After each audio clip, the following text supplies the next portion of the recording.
Well, I was born in Bisbee, Arizona, which is a little town in southern Arizona, a copper mining town, and my father worked in the mines for Phelps Dodge, and when they closed the mines in the 70s, we moved to New Mexico.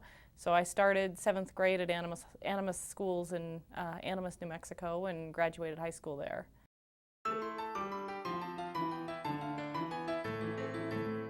My dad came to Bisbee, Arizona at a young age during the Depression for his family to work in the mines, and my mother was born and raised in Bisbee, and my father was an electrician. He worked in the mines for many years, and my mother raised us kids. There were 5 of us, and then she went on to work part-time as a bookkeeper and in a bank when we got to be about high school age.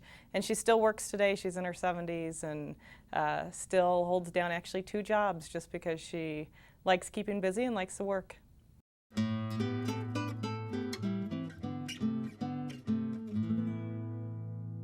My husband is a great guy. He's originally from Mexico. He was born and raised and educated there, and he came to work in El Paso, Texas, I guess in the mid-'80s when I graduated from New Mexico State, and so we met working at an accounting firm, Coopers Lybrand, in Texas. I have 2 children. I have a daughter, Isabella, who's 9, and another daughter, Carissa, who's 6.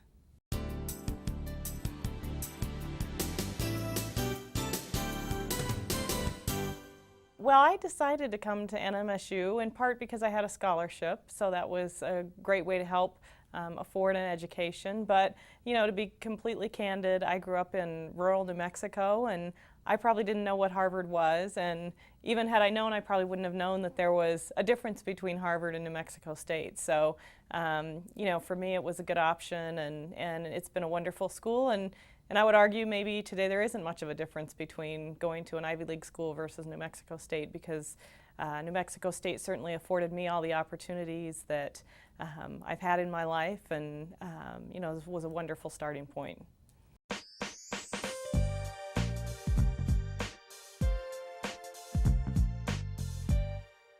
Well, I decided to go to the College of Business when I came here because I was pretty committed to being able to get out of college and have a career where I could support myself, and figured business would be the right pathway to do that.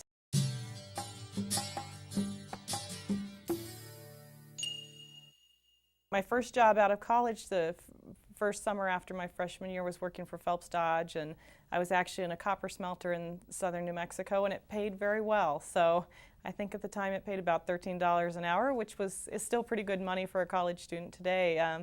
But my first assignment was to drive a forklift, and I had to actually, which by the way, driving a forklift is a little trickier than it seems. So they taught me the first day how to drive the forklift, and I had to jump off the forklift and pick up this giant bag of chemicals that actually weighed way more than I did, and hook it onto this crane. And so I would do that, and I ended up that first day they asked me to work a double shift, so I worked from like 7 in the morning until about 11:30 at night, doing that all day long. And by the end of the day, I was so tired and physically exhausted and covered from head to toe in this yellow chemical that was in the bags that I was putting on the crane. And I really decided that night, I remember thinking, that I've got to get my education and finish it.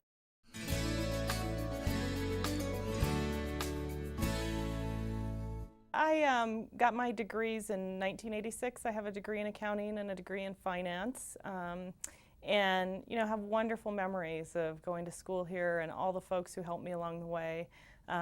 Dr. Nina Compton really stands out in my mind because she really took me under her wing. And when I first met her in my law class, she was teaching business law and was really very, very inspirational as far as professors went. And she really, out of the kindness of her heart, took the time to reach out to a group of us who thought we might be interested in going to law school.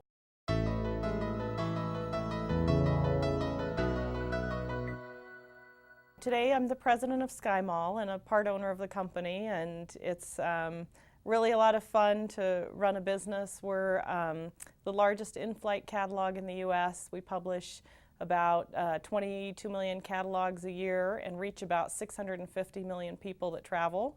and we're in excess of $100 million in revenue. So it's been great fun. SkyMall, it's allowed me to take what I learned in accounting and law and really put it to work in a true business setting.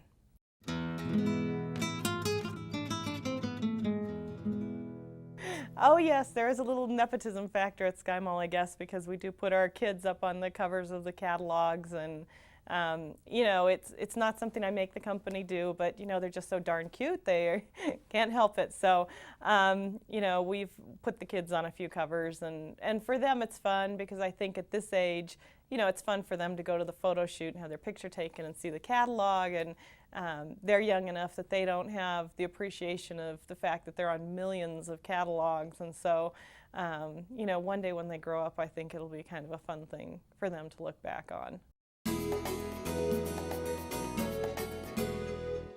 I guess the best advice I give to people is, I hope, that they always need to be in a place where they're learning something. When I look back on my career, there were so many opportunities where, I had a great learning experience, whether it was something that was, an on-the-job opportunity or just associating with people who would help me in my career. Nina Compton is a great example of somebody who reached out to me as a mentor and helped me along the way. On the one hand, you could say, sure, Harvard and the Ivy League schools will open more doors, but that first door that's opened is a very, very small step in your career, and what's going to matter the most in terms of long-term success is what you do once you get through that door. And New Mexico State is a great place to come and to get the foundation for what you need later in life and in a long career.